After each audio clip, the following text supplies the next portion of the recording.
चाहे प्राण चले जाए, चाहे जितना कष्ट दिया जाए, हम अपनी निष्ठा से ना हटें। प्रकृति जनित कष्ट, विकार जनित कष्ट, मन जनित कष्ट, दैवी आपदा जनित कष्ट, बहुत प्रकार के कष्ट हैं। जो धर्म को कष्ट सहकर धारण करता है वही वास्तविक धर्मात्मा है। इसीलिए धर्मात्माओं की बहुत टोलियां नहीं होती हैं। कोई विरला जो प्राण समर्पित किए हुए हर कष्ट को सहता हुआ धर्म का पालन करता है, वही महापुरुष होता है। वही निष्ठावान जगत मंगल करने की सामर्थ्य रखता है।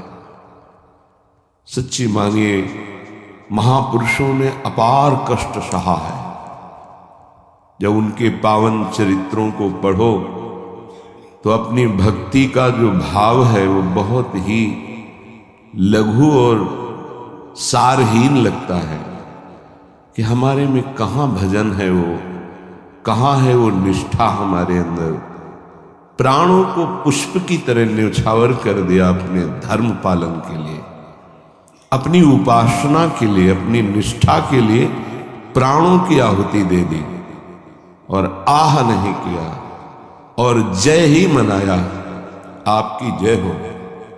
हे प्रभु, आपका ये जो विधान है ये मुझे परम मंगल सुखदायी है। मतलब दिमाग कहाँ नहीं करता। जब महापुरुषों के चरित्रों का अवगाहन करो तो रोने की सिवा और कोई रास्ता नहीं दिखाई देता। क्यों हो ऐसे महान कष्टों को गले लगाकर मुस्कुराते हुए प्राणों की आहुतियां दे दी केवल धर्म के लिए। इतिहास भरा हुआ है ऐसे महापुरुषों से। हम उपासना के मार्ग में चलते हैं, थोड़ा भी कष्ट नहीं सह सकते। प्राकृतिक दैवी आपदा इनकी बात नहीं कर रहा, केवल इंद्रियों की विलासिता। रसेंद्री अच्छे अच्छे पदार्थ पाना चाहती, जनेन्द्री शरीर भोग करना चाहती, श्रवणेन्द्री मनोरंजन सुनना चाहती, एक एक इंद्री प्रकृति के सुखों को भोगना चाहती। जहां नाम मात्र केवल है, सुख नहीं है। लाख प्रवचन करे, लाख प्रवचन सुने, इंद्रियां और मन अपनी ही दशा में रहती।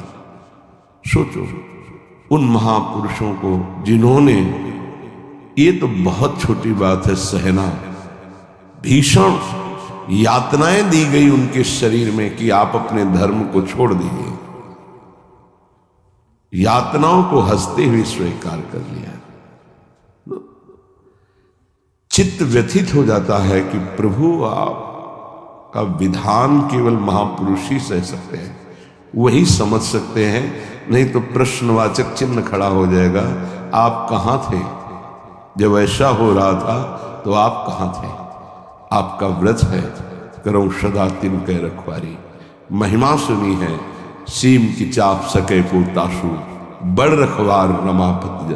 फिर ऐसा, पर वो प्रश्नवाचक चिन्ह शरणागति अधूरी कच्ची होने के कारण होती है। उन महापुरुषों का अपना अस्तित्व ही नहीं रह जाता है, केवल स्वयं भगवान ही बैठे होते हैं।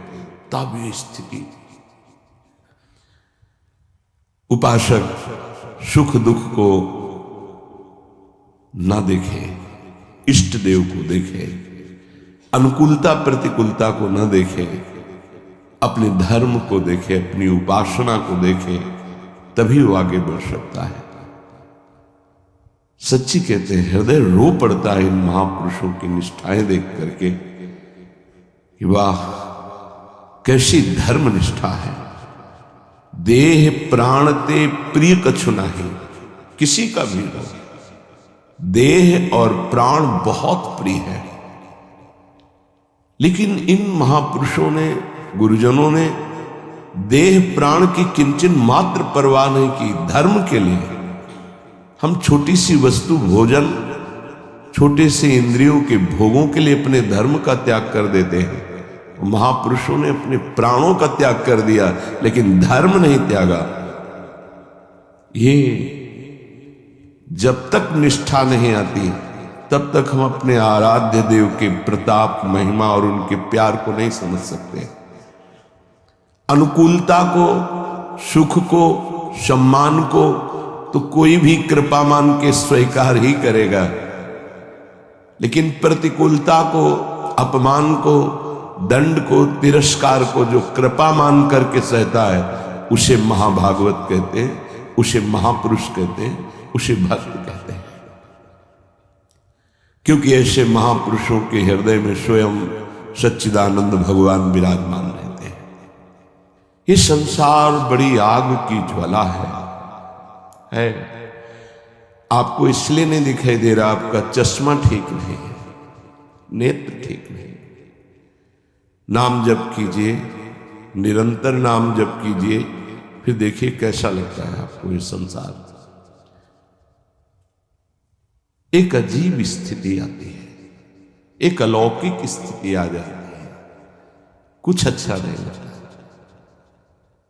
मिलना, बात करना, कोई भोग भोगना, कोई ऐश्वर्य, कोई पदवी, कुछ नहीं। एक ऐसी आग जलती है सच्चिदानंद की, ये सब झूठा आकर्षण क्षण में नष्ट हो जाता है।